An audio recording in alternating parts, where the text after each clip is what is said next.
Good morning. Good morning from the Bullitt County Historical Society. And today we're going to talk about a tidbit that is very, very exciting: lighthouses and businesses on Tybee Island. Today's tidbit is brought to you by corporate members Tillman, Brannon, and Minnick Farm Supply, Walker Pharmacy and Gifts, and Wells Fargo Advisors. Many thanks to all of you. Let's dive into more of Tybee's history. We're going to talk about iconic businesses and lighthouses, and I think you're going to like this trip down memory lane. Tybee and TGS Department Store have been practically one and the same for as long as I can remember. We always paid the store a visit on a day trip to the island. I still have a tiny wooden pincushion with Savannah Beach, Georgia imprinted on it. It was a treasure purchased at Cheese many, many years ago. And we all remember the fortune teller, the old lady with her crystal ball contraption thing that was in a glass box at the front door. I'm old enough to remember when it actually worked.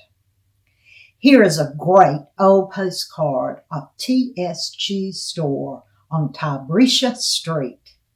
Here you could buy flip-flops, paintbrushes, t-shirts, air conditioning filters, or whatever suits your fancy. T.S. Cheese came to the United States in 1934 to represent China at the Chicago World's Fair. He didn't want to go back to China. For many years, he ran Cheese on Tybee, and after Labor Day, he would pack up his station wagon and drive to Miami, where he operated a store near the Venetian pool where it was situated. After Mr. Chew and his wife had children, they selected Tybee as their year-round home. Aren't we glad they did? T.S. brought his mother over from China. She had tiny bound feet and spoke very little English. Through the years, many members of his family immigrated to the United States. How wonderful is that? Spankies must be included in a history tidbit of Tybee Island, as chicken fingers originated at Spanky's on River Street. Bet you didn't know that. I became friends with Ansley Williams, the owner, during the Olympics that were held in Georgia. We served on several committees together. Ansley is a Georgia Tech graduate with an aerospace degree. While at Tech, he worked at a restaurant in underground Atlanta, and he moved to Savannah in 1974 to manage a bar on River Street. Along with lifelong childhood friends and brothers, all from Thomaston, they opened the first Spanky's in 1976. Year I graduated high school. Another classic restaurant on Tybee is the Breakfast Club, which was also opened in 1976. Helen Sadowski from Chicago still owns this iconic food joint. I love coastal lighthouses, and Tybee has a famous one for sure. The first lighthouse was constructed under the order of General James Oglethorpe in 1732. It was made of wood, and a storm destroyed it in 1741. So the next lighthouse used both stone and wood. It was swept away by tides and erosion. Neither of these lighthouses were illuminated. Instead, they had a very tall flagpole.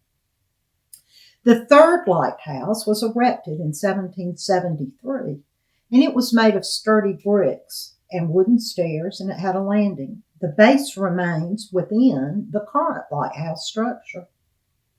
The first form of illumination was candles and reflectors.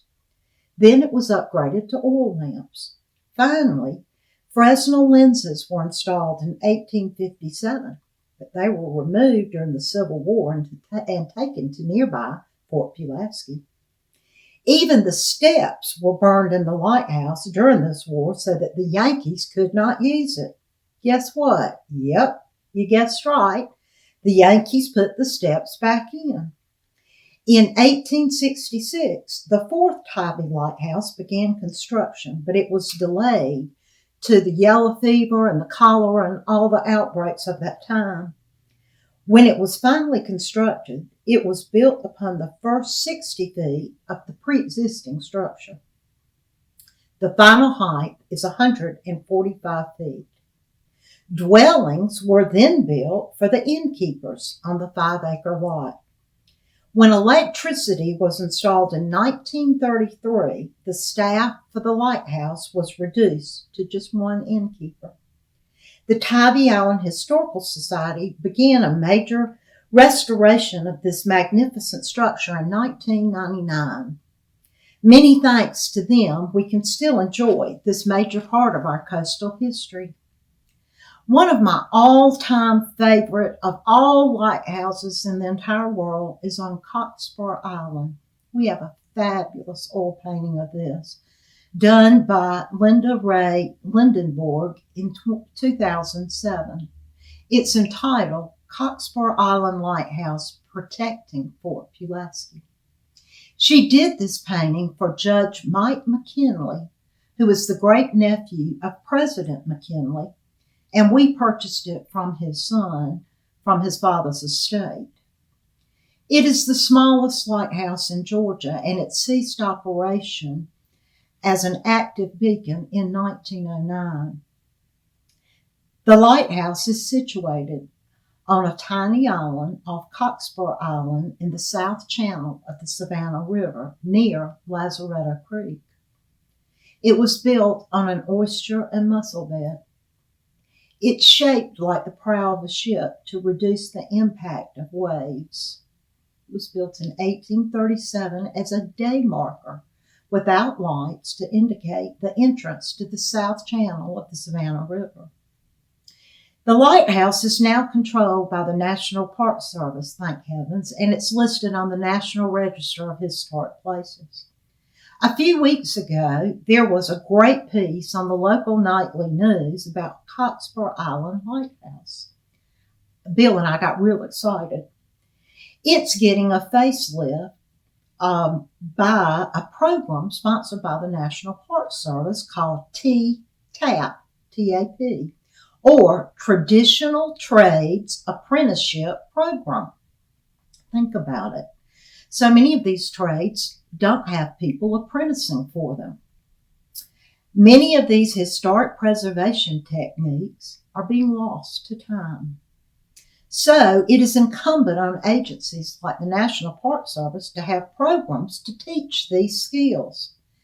This particular lighthouse, which is 165 years old, has seen a civil war, several hurricanes, but it's also living and breathing right now today. It is made of Savannah gray brick. It takes in water and then it breathes it out.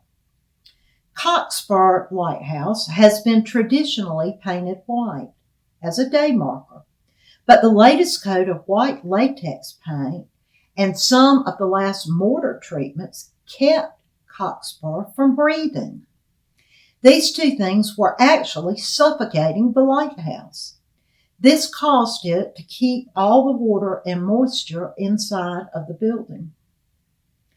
This group, TTAP, is addressing the problem with chisels and grinders, and they mix their own mortar on site.